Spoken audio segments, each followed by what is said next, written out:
Hello everyone, आप सभी का फिर से एक बार एक्सपर्ट दाई चैनल में स्वागत है। हम सेट थ्योरी पे बेस्ड जो प्रॉब्लम्स थे उनको स्टडी कर रहे थे। तो आज हमारा जो प्रॉब्लम है वो कार्डिनलिटी ऑफ सेट पे बेस्ड है। तो ये जो आर्टिकल है ये आपको बोर्ड में भी है, सीईटी में भी है और जी मेंस में भी है। तो इस प्रॉब्लम की तरफ अगर आप अच्छे से ध्यान दोगे तो आपके जो प्रॉब्लम्स है उनको कैसे सॉल्व किया जाता है ये भी आपको पता चलेगा और आसानी से आपके आंसर्स कैसे लाना है ये भी आपको पता चल जाएगा। तो चलो यहाँ पे ध्यान दो, क्या है प्रॉब्लम आपका। If A and B are subset of universal set. तो सबसे पहले प्रॉब्लम सॉल्व करते वक्त अगर आप डायग्राम ड्रॉ कर सकते हो तो आपका आंसर जो है वो बहुत ही इजीली आने वाला है। तो आपका ए क्या है, यूनिवर्सल सेट है एक्स और ए एंड बी, ये जो है आपका एक्स, तो ये एंड बी ये जो है ये उनके क्या है, सबसेट से। ओके चलो, फिर उन्होंने क्या बताया, n of X is equal to 50। इस एक्स में टोटल एलिमेंट्स कितने हैं, 50 एलिमेंट्स है। N of X is equal to 50। N of A में ये यहाँ पे ए ले लिया, यहाँ पे बी ले लिया, तो ए में टोटल एलिमेंट्स कितने हैं, n of A is equal to 35। तो चलो ए में जो एलिमेंट होंगे वो कैसे होंगे, वो यहाँ पे भी होंगे और यहाँ पे भी होंगे। जो ए में एलिमेंट होंगे वो कहाँ कहाँ आएंगे, सिंगल ए में आएंगे या फिर ए एंड बी में कॉमन यहाँ भी आएंगे। तो आपको ऑब्जर्व क्या करना है, आपको ऑब्जर्व करना है कि आपके एलिमेंट कहाँ बिलोंग करते हैं। आपके एलिमेंट यहाँ बिलोंग कर सकते हैं सिंगल ए में या फिर आपके एलिमेंट बिलोंग कर सकते हैं A and B common region में। तो एन ऑफ ए टोटल कितने हैं, 35। तो 35 में से कुछ एलिमेंट यहाँ होंगे, कुछ एलिमेंट यहाँ होंगे। तो एन ऑफ बी कितने हैं आपके, एन ऑफ बी आपको दिए हैं 20। कितने दिए हैं, 20। तो फिर आपके 20 एलिमेंट्स कहाँ होंगे, कुछ एलिमेंट यहाँ होंगे, कुछ एलिमेंट यहाँ कॉमन में होंगे। सो बी के 20 एलिमेंट्स में कुछ यहाँ आएंगे सिंगल बी में और कुछ आएंगे ए इंटरसेक्शन बी में, यहाँ पे आएंगे। तो और एक बात आपको दी गई है, क्या दी गई है, N of A intersection A complement intersection B complement is equal to 5। तो सबसे पहले आपको क्या ऑब्जर्व करना है, A intersection A complement intersection B complement. इसका मतलब क्या है, ए यूनियन बी का कॉम्प्लीमेंट। अच्छे से देखो, ए यूनियन बी का कॉम्प्लीमेंट। तो ए यूनियन बी का कॉम्प्लीमेंट आप अगर समझ रहे हो तो अच्छे से देखो, A complement intersection B complement यानी कि ए यूनियन बी का कॉम्प्लीमेंट। ये कौन सा लॉ है, डी मॉर्गन्स लॉ। यहाँ पे हमने क्या देखा है, यहाँ पे यूज किया है डी मॉर्गन्स लॉ का। सो डी मॉर्गन्स लॉ का अगर आप यूज करेंगे तो आपको पता चलेगा A complement intersection B complement यानी कि ए यूनियन बी का कॉम्प्लीमेंट। तो ए यूनियन बी क्या है, तो ये जो पूरा पार्ट है आपका, ये जो पूरा पार्ट है ये क्या है, ए यूनियन बी है। तो आपको दिया क्या गया है, ए यूनियन बी का कॉम्प्लीमेंट। ए यूनियन बी का कॉम्प्लीमेंट मतलब इनको छोड़ के जो शेड किया है वो पोर्शन छोड़ के यहाँ पे जो बचेगा ये सभी पार्ट क्या है, ए यूनियन बी का कॉम्प्लीमेंट है। तो अगर ये जो पूरा नॉन शेडेड पार्ट है ए इसका मतलब ये क्या है आपका, ए यूनियन बी का कॉम्प्लीमेंट है और ए क्या है आपका, ए यूनियन बी है। तो A union B complement and A union B इन दोनों को मिला के आपको क्या मिलेगा, एक्स मिलेगा। इसका मतलब क्या है, X is equal to A union B union A union B complement. Set and उसका यूनियन उसके कॉम्प्लीमेंट से हो जाए। कोई भी सेट एंड उसका कॉम्प्लीमेंट का यूनियन क्या देता है, तुम्हें यूनिवर्सल सेट देता है। जैसे आपको बताया था, ये यूनियन ए कॉम्प्लीमेंट अक्सर क्या होता है, एक्स होता है। तो इसी प्रॉपर्टी का हमने यहाँ पे क्या किया, यूज किया। अब हमें पता है ए यूनियन बी एंड उसका कॉम्प्लीमेंट ये दोनों क्या होंगे, डिसजॉइंट सेट होंगे। क्या होंगे, डिसजॉइंट सेट। तो इसका मतलब क्या होगा, n of X is equal to n of A union B plus n of A union B का कॉम्प्लीमेंट। तो फिर क्या होगा, n of A union B plus n of A complement intersection B complement. A union B का complement क्या होता है? A complement intersection B complement. इसकी वैल्यू हमें पता है कितनी 5, एन ऑफ एक्स की वैल्यू हमें पता है कितनी 50। सो ये आपका क्या आएगा? N of X. So N of X क्या होना आपका 50 is equal to n of A union B plus 5। तो ये 5 आके सब्सट्रैक्ट होगा, therefore n of A union B is equal to कितना बचेगा? 45। तो आपके फर्स्ट प्रॉब्लम का आंसर यहाँ पे आ गया। चलो यहाँ पे भी देखो, ये आपका क्या बना? ए यूनियन बी बना। ये आपका ए यूनियन बी का कॉम्प्लीमेंट बना। इसका मतलब A intersection A complement intersection B complement, और हमें A complement intersection B complement value 5 थी। तो यहाँ कितने एलिमेंट्स है? 5 एलिमेंट्स में टोटल कितने एलिमेंट्स है? 50। तो यहाँ पे कितने एलिमेंट बिलोंग करेंगे? 45। चलो आपका आंसर आ गया। तो आप बाय वेन डायग्राम से इजीली आंसर निकाल सकते हो। यहाँ पे मैंने आपको पूरी प्रोसेस भी बताई है। तो हमें इसका पता चल गया। तो हमारे पास क्या है? फॉर्मुलेशन से क्या formulation? A union B is equal to n of A union B is equal to n of A plus n of B minus n of A intersection B. जो लास्ट थर्ड लेक्चर हमने set theory पे देखा था cardinality opposite के properties में, उसमें हमने ये प्रॉपर्टी स्टडी की थी। ए के एलिमेंट प्लस बी के एलिमेंट माइनस इंटरसेक्शन के एलिमेंट अगर एलिमेंट कर देंगे तो हमें ए यूनियन बी के एलिमेंट मिलेंगे। तो ये यूनियन बी के एलिमेंट कितने मिले हमें? 45। एन ऑफ ए के एलिमेंट कितने हैं? 35 प्लस एन ऑफ बी के एलिमेंट कितने हैं? 20 minus n of A intersection B. तो 35 प्लस 20 कितने बने आपके? 55 is equal to 45 minus A intersection B. अब ये यहाँ के सब्सट्रैक्ट हो गया, ये यहाँ के प्लस हो गया। So N of A intersection B is equal to 10। तो आपके सेकेंड का भी आंसर आ गया।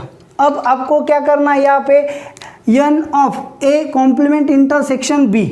अब ये बी है, इसका क्या करना है आपको? ए कॉम्प्लीमेंट, मतलब ये ए कॉम्प्लीमेंट इंटरसेक्शन बी। तो आप प्रॉपर्टी का भी यूज कर सकते हो।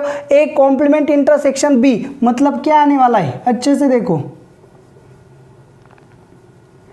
ए है, इसका कॉम्प्लीमेंट मतलब ये बाहर आ गया, इंटरसेक्शन बी से लिया। तो ये जो पोर्शन है, मैं ब्लैक पेन से शेड कर रहा हूँ, ये जो पोर्शन है ये आपका कौन सा पोर्शन है? ए पोर्शन जो है मैं अभी शेड किया, ये जो पोर्शन है आपका कौन सा है? A complement intersection B. Okay ना? तो इसे हम कैसे लिख सकते हैं? बी माइनस ए, ऐसा भी लिख सकते हैं। A intersection B A complement intersection B मतलब क्या? B minus A. ये हमने स्टडी किया है। तो हमारे पास क्या है? तो अच्छे देखो, ये जो सेट है ये कौन सा है? बी माइनस ए का है। तो अगर बी माइनस ए में इंटरसेक्शन के एलिमेंट डालेंगे तो हमें पूरा क्या मिलेगा? बी सेट मिलेगा। सो हमारे पास प्रॉपर्टी क्या है? N of B is equal to n of B minus A plus n of B intersection A. तो बी माइनस ए का मतलब क्या है? N of B minus A यानी कि क्या? A complement intersection B plus n of B intersection A is equal to n of B. तो n of B हमारे पास है कितना? 20 इज इक्वल टू, इसे हमें फाइंड करना है, N of A complement intersection B plus B intersection यानी कि A intersection B. A intersection B में कितने एलिमेंट है? 10। यह आके सब्सट्रैक्ट होगा। So N of A complement intersection B is equal 20 minus 10 यानी कि 10। यह आ गया आपका आंसर। तो आपके थर्ड का आंसर भी आ गया। तो आपके फोर्थ का आंसर फाइंड करना है। कैसे फाइंड करेंगे? फिर से एक बार यहाँ पे ध्यान दो। ये आपका एक्स है, ये आपका सेट ए है, ये आपका सेट बी है। चलो आपको क्या करना है? अब ए इंटरसेक्शन बी कॉम्प्लीमेंट। तो ये आपका बी सेट है, ये आपका ए सेट है। ध्यान दो यहाँ पे क्या है? ये आपका पूरा क्या हुआ? बी। तो बी कॉम्प्लीमेंट क्या आएगा? बी छोड़ के सभी का। ओके, तो आपको उसका इंटरसेक्शन कहाँ लेना है? ए के साथ। तो बी कॉम्प्लीमेंट मतलब बी छोड़ के सभी आएगा। ये क्या? इसे छोड़ के जो भी आएगा वो क्या है? आपका बी कॉम्प्लीमेंट। तो बी कॉम्प्लीमेंट का इंटरसेक्शन लेना है ए के साथ, मतलब इसके साथ, बी को छोड़ के। तो कॉम्प्लीमेंट में क्या आएगा? इंटरसेक्शन सिर्फ इतना पार्ट कॉमन आएगा। तो ये जो पार्ट है आपका कौन सा पार्ट है?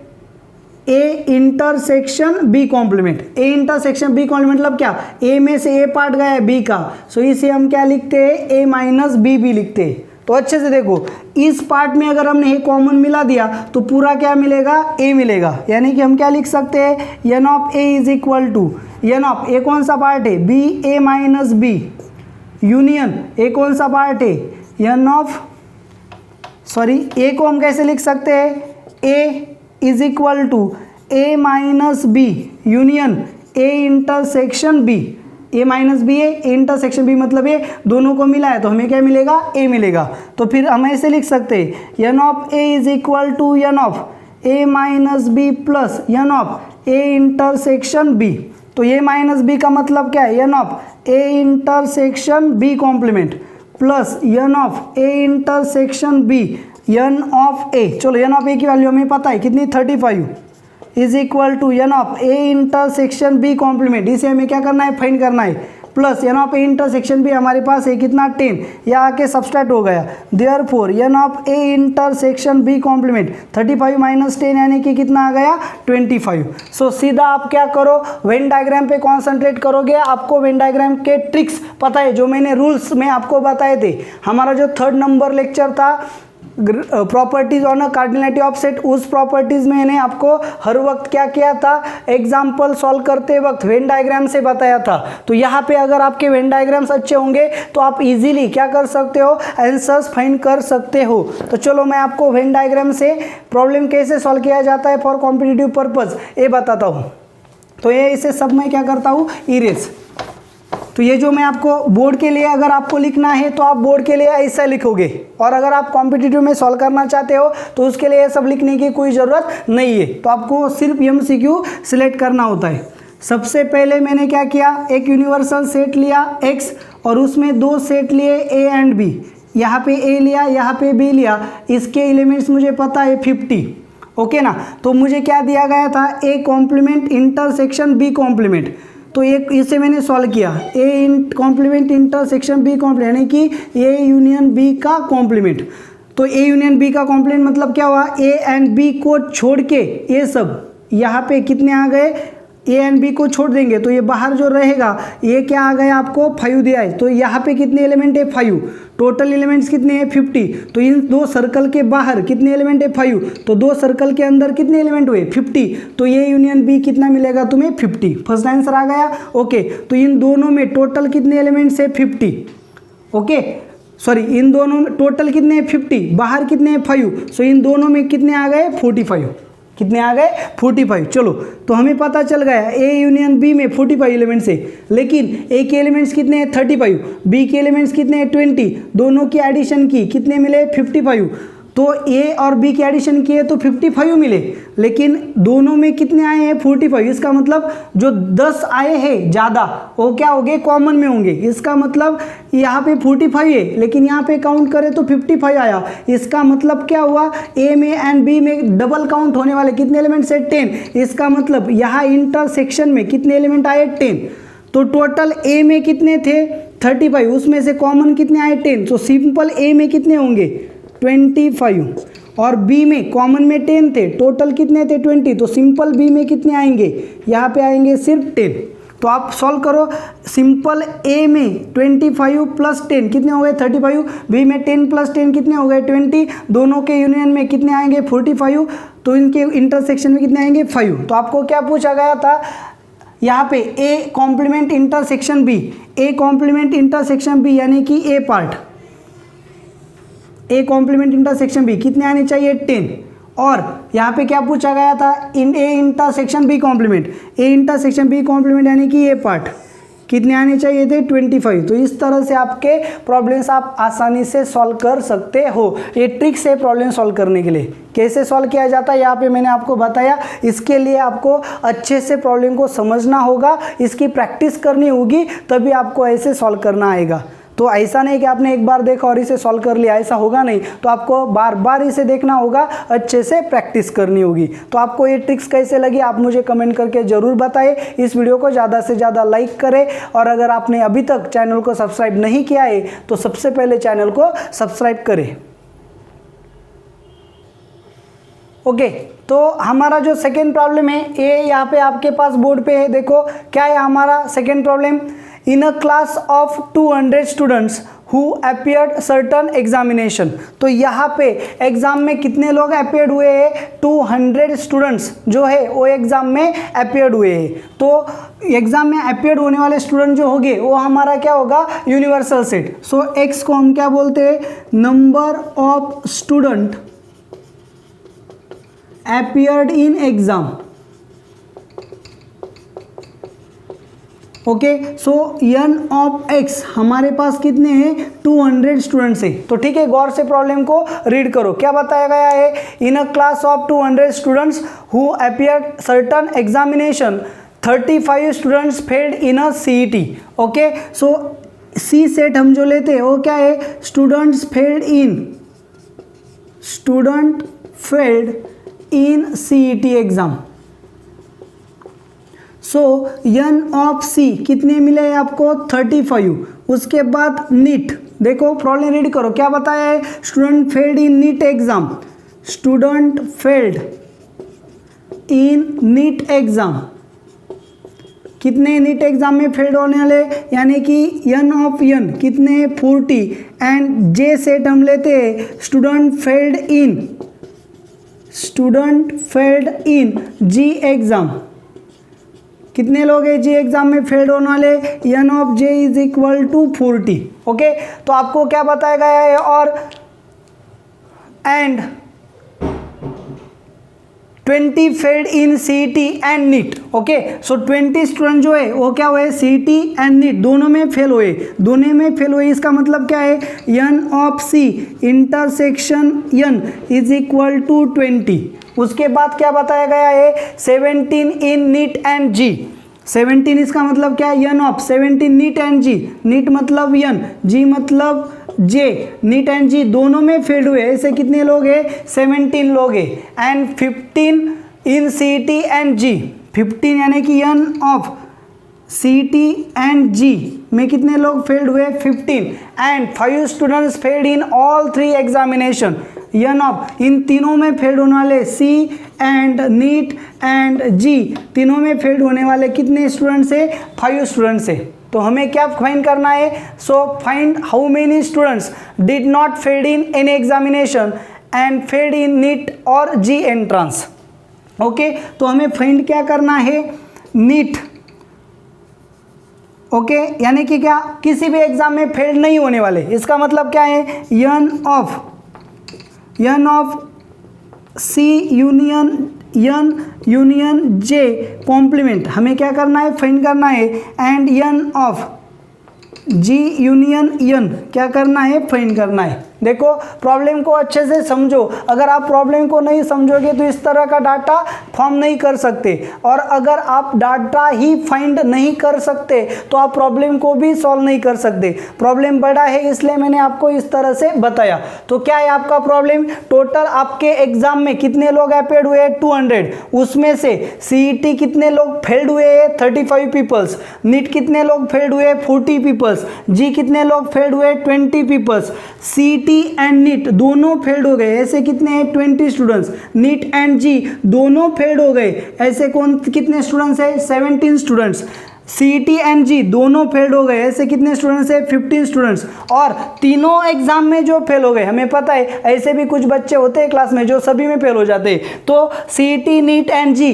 तीनों में भी फेल्ड हो गए, ऐसे कितने स्टूडेंट्स है, 5 स्टूडेंट्स। तो हमें क्या फाइंड करना है कि the students does pass in all examination, किसी भी एग्जाम में फेल नहीं हुए, ऐसे हमें क्या करना है, फाइंड करना है। इसका मतलब C union n union J का कॉम्प्लीमेंट हमें फाइंड करना है, एंड J यूनियन n यानी कि G एंड नीट दोनों में फेल होने वाले क्या करने हैं, काउंट करने हैं।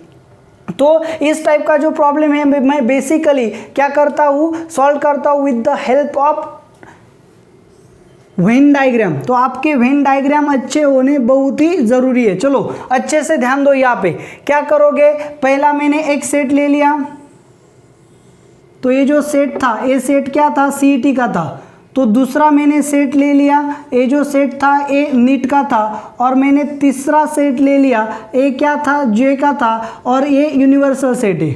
तो टोटल हमारे बच्चे जो है जो टोटल x है जो एग्ज़ाम दे रहे हैं उसमें से CET में फेल होने वाले यहाँ आएंगे, नीट में फेल होने वाले यहाँ आएंगे, जेई में फेल होने वाले यहाँ आएंगे और जो सभी पास हो जाएंगे वो यहाँ आएंगे। ओके ना।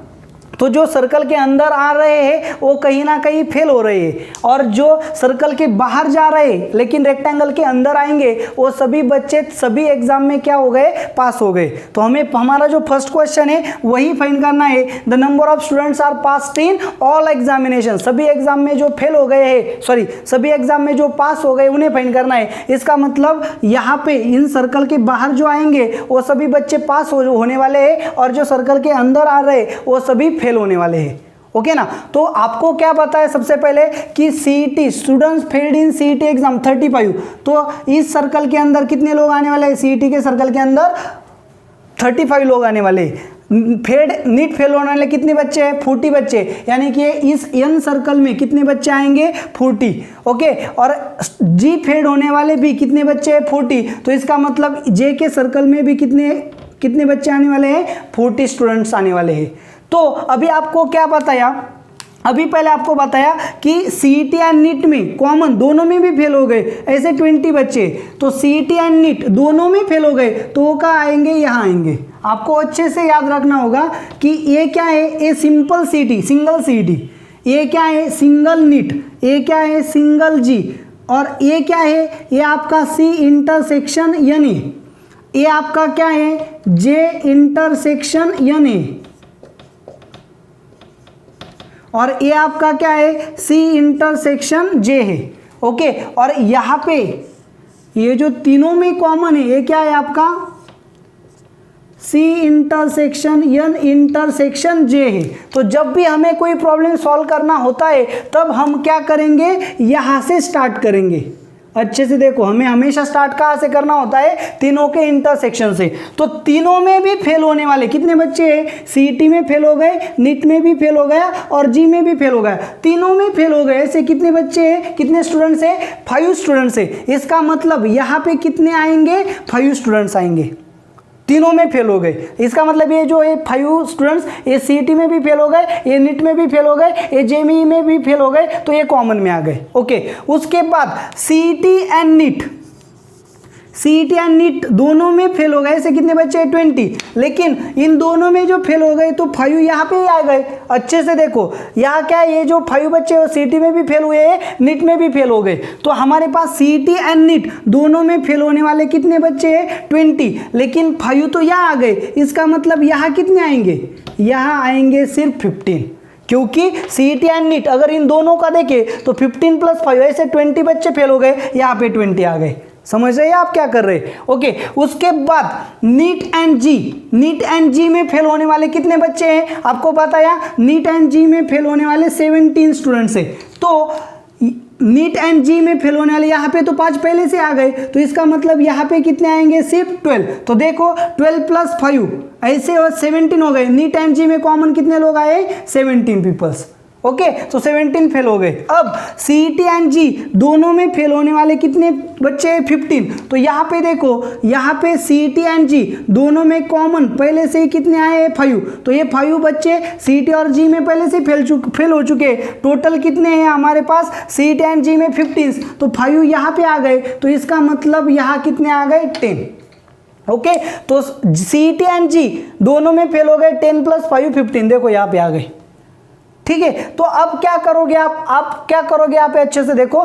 तो टोटल CET में कितने फेल हो गए, 35, उसमें यहाँ कितने आ गए, 15 + 5 20, 20 + 10 30। सो CET में पहले से ही 30 बच्चे फेल हो गए, तो इस सेक्शन में कितने बचेंगे, सिर्फ 5 बचेंगे।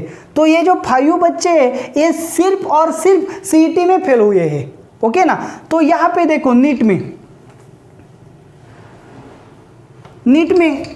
में टोटल कितने स्टूडेंट्स है, नीट में टोटल फेल होने वाले कितने स्टूडेंट्स है, 40 स्टूडेंट्स है।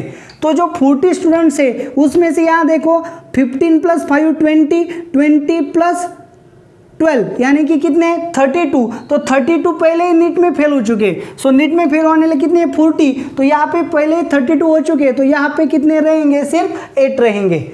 और यहाँ पे देखो जेई में टोटल फेल्ड होने वाले कितने स्टूडेंट्स है 40, यहाँ कितने हो गए 10 + 12 कितने 22 + 5 यानी कि 27 बच्चे पहले जेई में फेल हो चुके हैं, तो अब कितने बचे सिर्फ 27 हो गए, तो यहाँ पे कितने आएंगे 13 स्टूडेंट्स।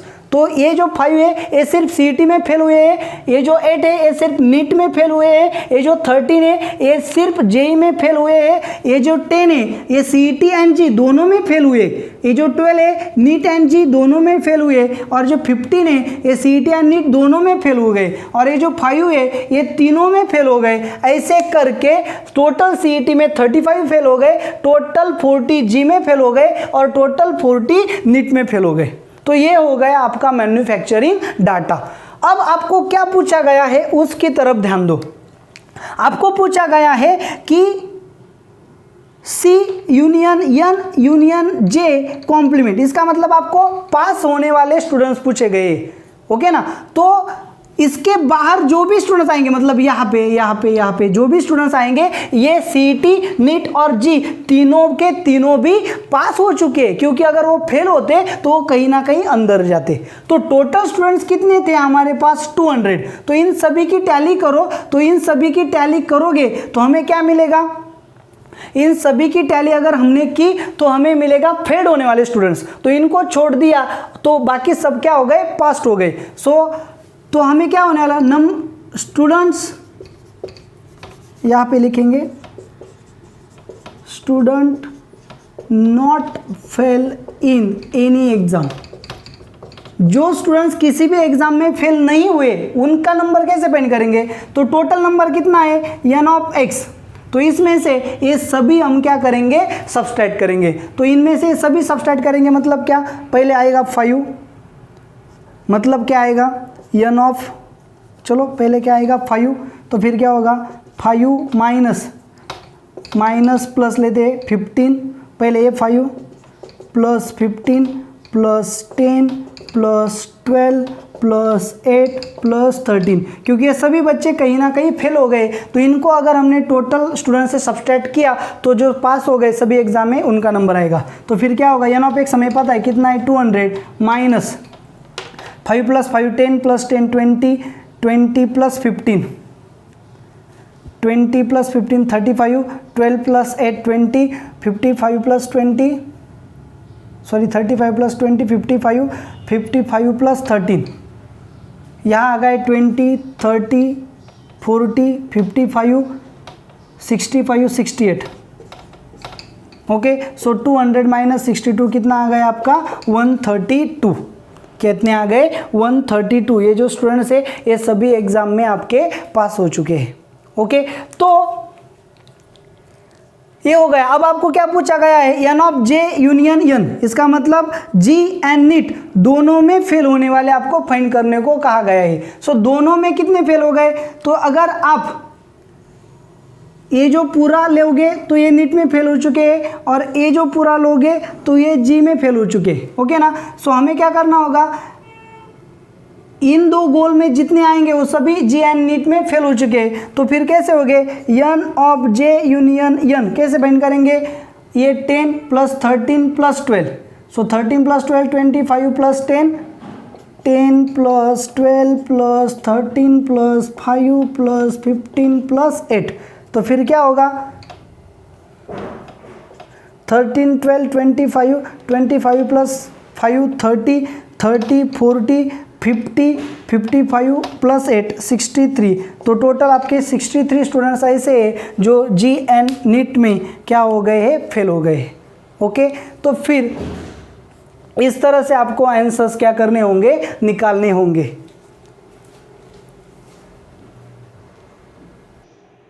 ओके।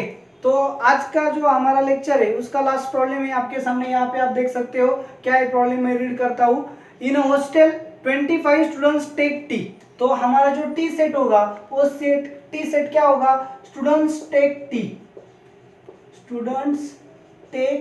टी, वो कितने हैं, सो n(t) = 25। नेक्स्ट क्या है, 20 स्टूडेंट्स टेक कॉफी, सो कॉफी के लिए मैं सी बोलता हूँ, सेट क्या है सी वाला, स्टूडेंट्स टेक कॉफी, तो फिर क्या होगा, n ऑफ c कितना है 20, और उसके बाद क्या कहा है 15 students take milk. So milk के लिए मैं m बोलता हूँ, so students take milk, okay. So n of m आपका क्या होगा 15 होगा, ठीक है। आप प्रॉब्लम को देख सकते हो, आगे क्या कहा है 10 student take both tea and coffee, tea and coffee यानी कि टी एंड सी, ये कितने लोग लेने वाले हैं 10 स्टूडेंट्स लेने वाले हैं। And 8 students take both milk and coffee, 8 student milk and coffee ऐसे लेने वाले कितने लोग हैं 8 लोग हैं। उसके बाद क्या कहा है none of them take tea and milk both, देखो टी एंड मिल्क ऐसे दोनों लेने वाले, नन ऑफ स्टूडेंट यानी कि कोई भी नहीं है। और उसके बाद आपने उसने क्या कहा है and everyone takes at least one beverage, everyone म्हणजे जेवढे जितने भी हमारे पास स्टूडेंट्स है वो सभी कुछ ना कुछ तो लेते ही है। इसका मतलब ऐसा कोई भी नहीं है जो क्या लेता है, कोई भी बेवरेज या ड्रिंक नहीं लेता है। इसका मतलब n ऑफ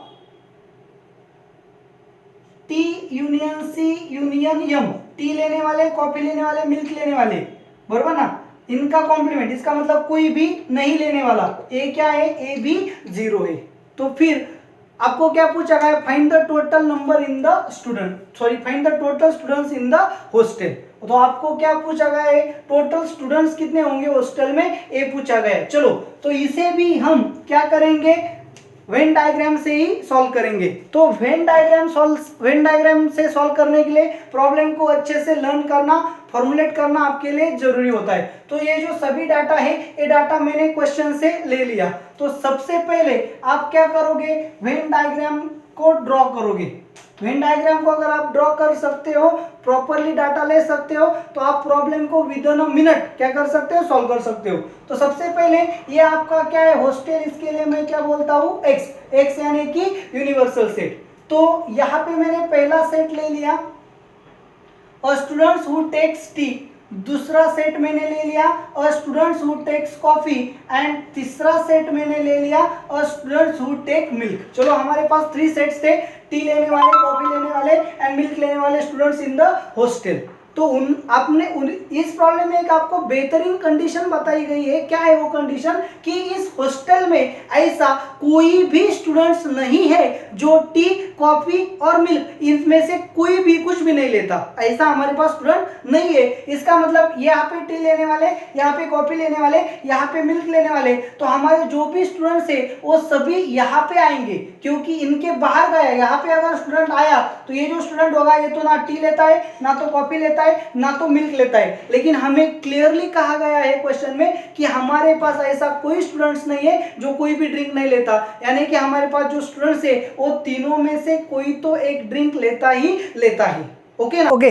तो यहाँ पे जो टी लेते हैं वो हमें बताया गया है, कॉफ़ी लेने वाले बताए गए हैं, मिल्क लेने वाले बताए गए हैं। लेकिन यहाँ पे एक बहुत ही ज़रूरी कंडीशन उन्होंने बताई है कि इस हॉस्टल में ऐसा कोई भी स्टूडेंट नहीं है जो टी, कॉफ़ी, मिल्क तीनों में से कुछ भी नहीं लेता। यानी कि जो भी स्टूडेंट्स है वो क्या टी, कॉफ़ी या मिल्क तीनों में से कुछ ना कुछ लेते ही है। कंडीशन में हमने बताया गया था कि students everyone in a hostel take one of the beverage। तो इन तीनों में से कोई ना कोई एक ड्रिंक स्टूडेंट्स लेता ही है। इसका मतलब इन तीनों के बाहर या मतलब यहाँ कोई भी स्टूडेंट्स नहीं है क्योंकि टी लेने वाले, कॉफ़ी लेने वाले, मिल्क लेने वाले यहाँ पे आ गए, तो यहाँ पे वो स्टूडेंट्स होंगे जो कुछ भी नहीं लेते। लेकिन हमारे क्वेश्चन में दिया गया है कि हमारा स्टूडेंट कोई तो कोई एक ड्रिंक लेता है। इसका मतलब इनके बाहर क्या है 0 स्टूडेंट्स है। So number of students find करने हैं तो हमें क्या करना होगा, इन या इसके अंदर जो स्टूडेंट्स आएंगे वही हमारे क्या होंगे number of students in the hostel होंगे। तो उन्होंने क्या बताया है कि टी लेने वाले कितने स्टूडेंट्स है 25, सी लेने वाले कितने स्टूडेंट्स है 20, मिल्क लेने वाले 15, टी एंड कॉफ़ी लेने वाले 10, मिल्क एंड कॉफ़ी लेने वाले 8 एंड टी एंड मिल्क लेने वाले 0। तो हम क्या करते हैं हमेशा इंटरसेक्शन जो कॉमन आता है वही से स्टार्ट करना है। ट्रिक्स आप ना भूले, हमेशा याद रखें कि हमें बताया गया है तीनों के बारे में, ये इसके बारे में कुछ भी नहीं बताया गया है लेकिन हमें फाइंड कर सकते क्या है टी एंड मिल्क दोनों लेने वाले हमारे पास कितने स्टूडेंट्स है 0। इसका मतलब टी एंड मिल्क कॉमन दोनों लेने वाले कितने स्टूडेंट्स 0। तो यहाँ पे 0 एलिमेंट्स आएंगे। तो अगर यहाँ पे 0 एलिमेंट्स आएंगे, n of t intersection m अगर 0 होगा तो यहाँ भी ये स्टूडेंट्स कौन से, टी लेने वाले, कॉफी लेने वाले एंड मिल्क लेने वाले, ओके ना। सो ये सिंगल टी लेने वाले, ये सिंगल सी लेने वाले, ये सिंगल मिल्क लेने वाले, ओके। तो ये जो है ये कौन से स्टूडेंट्स है, टेक टी एंड कॉफ़ी, ये कौन से स्टूडेंट्स है, मिल्क एंड कॉफ़ी वाले, ये कौन से स्टूडेंट्स है, टी एंड मिल्क वाले। तो हमें बताया गया है टी एंड मिल्क दोनों लेने वाले कोई भी स्टूडेंट्स नहीं है, इसका मतलब ये 0 आ गया। तो ये कौन से है, टी, कॉफ़ी एंड मिल्क तीनों लेने वाले, लेकिन टी एंड मिल्क लेने वाले 0 होंगे, तो तीनों लेने वाले भी क्या होंगे, 0 होंगे, क्योंकि यहाँ पे टी एंड मिल्क दोनों आते ही है। तो यहाँ पे भी कितने होंगे, 0 होंगे। तो यहाँ पे 0 हो गए, यहाँ पे 0 हो गए। मिल्क लेने वाले, ये आपको बताया गया है कि मिल्क लेने वाले कितने हैं, 15, उसमें से मिल्क एंड टी लेने वाले कितने, मिल्क एंड टी लेने वाले 8, मिल्क एंड कॉफ़ी लेने वाले कितने हैं, 8। प्रॉब्लम को आप अच्छे से देखो, आपको टी एंड मिल्क लेने वाले 0 बताए गए थे, इसलिए तीनों की इंटरसेक्शन में भी कितने आ गए, 0। n of T intersection m intersection c कितने आ गए, 0। तो आपको क्या बताया गया है, मिल्क एंड कॉफ़ी लेने वाले कितने हैं, 8।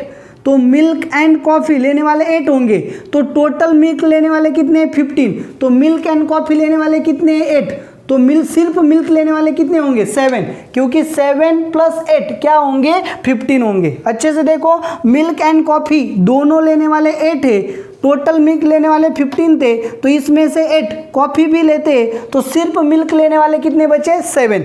अब यहाँ पे देखो, कॉफ़ी लेने वाले कितने हैं, 20, ओके ना। कॉफ़ी लेने वाले कितने हैं, 20। तो कॉफ़ी एंड मिल्क लेने वाले यहाँ पे कितने आ गए, 8। आपको बताया गया है टी एंड कॉफ़ी दोनों लेने वाले कितने हैं, 10। तो टी एंड कॉफ़ी ये तो 0 हो गए, सो टी एंड कॉफ़ी यहाँ पे कितने आएंगे, 10। तो अब क्या हुआ, टी एंड कॉफ़ी लेने वाले 10 आ गए, यानी कि 10 कॉफ़ी लेते हैं, मिल्क एंड कॉफ़ी लेने वाले 8 है, 8 कॉफ़ी लेते हैं, टोटल कॉफ़ी लेने वाले कितने हैं, 20। सो यहाँ पे 10 + 8 तो आ गए, और यहाँ कितने बचे, सिर्फ 2। तो सिर्फ कॉफ़ी लेने वाले कितने हैं, 2। 10 क्या है, टी एंड कॉफ़ी लेने वाले, एंड 8 क्या है, मिल्क एंड कॉफ़ी लेने वाले। टोटल कॉफ़ी लेने वाले कितने हुए, 20। तो यहाँ पे देखो, टी लेने वाले कितने हैं, 25। अगर टी लेने वाले 25 है, लेकिन टी लेने वाले एंड कॉफ़ी लेने वाले कितने, 10। सो 25 में से 10 गए, तो सिर्फ टी लेने वाले कितने हैं, 15। प्रॉब्लम को कैसे सॉल्व करना है, यहाँ पे देखो कि मैं कैसे सॉल्व किया।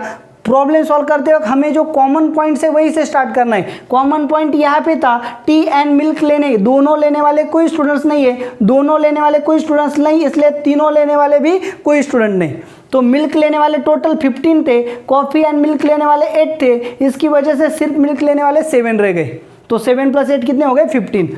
अब टी एंड कॉफ़ी लेने वाले कितने थे, 10, लेकिन टी मिल्क कॉफ़ी यहाँ 0 आ गए, यहाँ 0 आ गए, तो टी लेने वाले 25 थे, टी एंड कॉफ़ी लेने वाले 10 थे, सो सिर्फ टी लेने वाले कितने बचे, 15। तो इस हिसाब से कॉफ़ी लेने वाले यहाँ 10 आ गए, यहाँ 8 आ गए, फिर सिर्फ कॉफ़ी लेने वाले 2 बचे।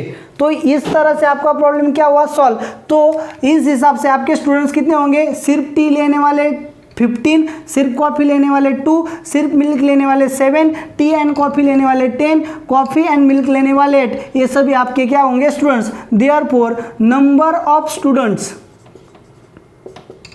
इज इक्वल टू सिर्फ टी लेने वाले 15, सिर्फ कॉफ़ी लेने वाले 2, सिर्फ मिल्क लेने वाले 7, प्लस कॉफ़ी एंड टी लेने वाले 10, कॉफ़ी एंड मिल्क लेने वाले 8, टी एंड मिल्क लेने वाले 0, तीनों लेने वाले 0। सो फिर आपके स्टूडेंट्स कितने हैं, 8 + 2 आपके हो गए 10 + 10 20 + 30 35 + 7 42। सो उस हॉस्टल में टोटल कितने स्टूडेंट्स होंगे, 42 स्टूडेंट्स होंगे। तो इस तरह से आप क्या कर सकते हो, वेन डायग्राम से इजीली प्रॉब्लम सॉल्व कर सकते हो, लेकिन आपको प्रॉब्लम को अच्छे से समझना होगा। इसके लिए मैं आपको आसान सी ट्रिक्स बताता हूँ, आप यहाँ पे ध्यान दो। ये आपका यूनिवर्सल सेट है, ये आपका फर्स्ट सेट है, ये आपका सेकेंड सेट है, और ये आपका थर्ड सेट है। तो यहाँ ए बोला, यहाँ बी बोला, यहाँ सी बोला, तो यहाँ पे क्या होंगे सिंगल ए वाले, यहाँ होंगे सिंगल बी वाले, यहाँ होंगे सिंगल सी वाले, यहाँ क्या होंगे ए इंटरसेक्शन बी वाले, यहाँ पे बी इंटरसेक्शन सी वाले, यहाँ पे ए इंटरसेक्शन सी वाले। और ये जो मैं शेड करने जा रहा हूँ ये शेडेड पोर्शन क्या है, तीनों वाले।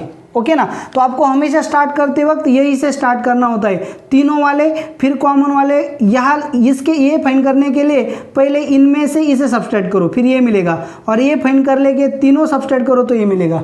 इस तरह से आपको क्या करना होता है, सॉल्व करना होता है। अगर ए में इस प्रॉब्लम के लिए एक आसान सी टेक्निक्स है, आप यहाँ पे ध्यान दो, क्लियर कर लो ताकि आप कोई भी प्रॉब्लम आसानी से सॉल्व कर सकते हो। बोर्ड पे आप अच्छे से ध्यान दो।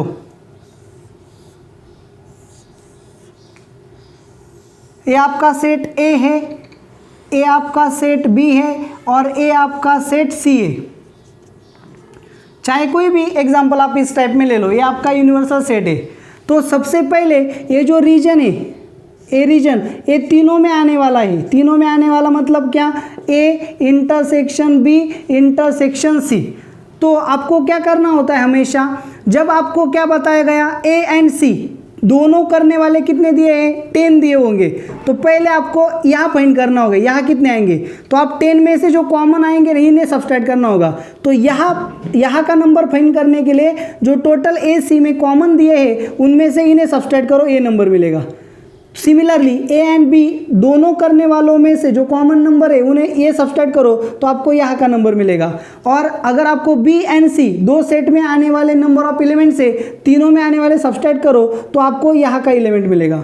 जैसे आपको यहाँ के एलिमेंट पता चले तो टोटल ए में से जब आपको यहाँ के एलिमेंट फाइंड करने हैं ना, तो टोटल ए में से 1 2 3 सब्सट्रैक्ट करो आपको ये मिलेगा। टोटल बी में से 1 2 3 सब्सट्रैक्ट करो आपको सिर्फ बी में मिलेगा। और अगर आपको सिर्फ सी वाले चाहिए तो टोटल सी में से 1 2 3 सब्सट्रैक्ट करो, सिर्फ सी में मिलेगा। तो यहाँ जो आएंगे ए बी सी में ये क्या होंगे, एक्स के यहाँ आने वाले होंगे, मतलब समझो ये ए बी ए सी ए कुछ भी करने वाले होंगे। तो ये यहाँ पे नहीं चाहिए, ए बी सी तीनों में भी नहीं चाहिए तो ये कहाँ जाएंगे, इसके बाहर जाएंगे। तो ये बेसिक चीज़ें अगर आप याद रख लो तो आप कोई भी प्रॉब्लम यहाँ पे सॉल्व कर सकते हो। तो ये आपको वीडियो कैसा लगा आप मुझे कमेंट करके ज़रूर बताएं। अगर आपको वीडियो पसंद आया तो इसे प्लीज़ लाइक करें, शेयर करें, और अगर आपने चैनल को सब्सक्राइब नहीं किया है तो सबसे पहले चैनल को सब्सक्राइब करें और उसके पास जो बेल आइकन है उसे भी प्रेस करें। Thank you very much.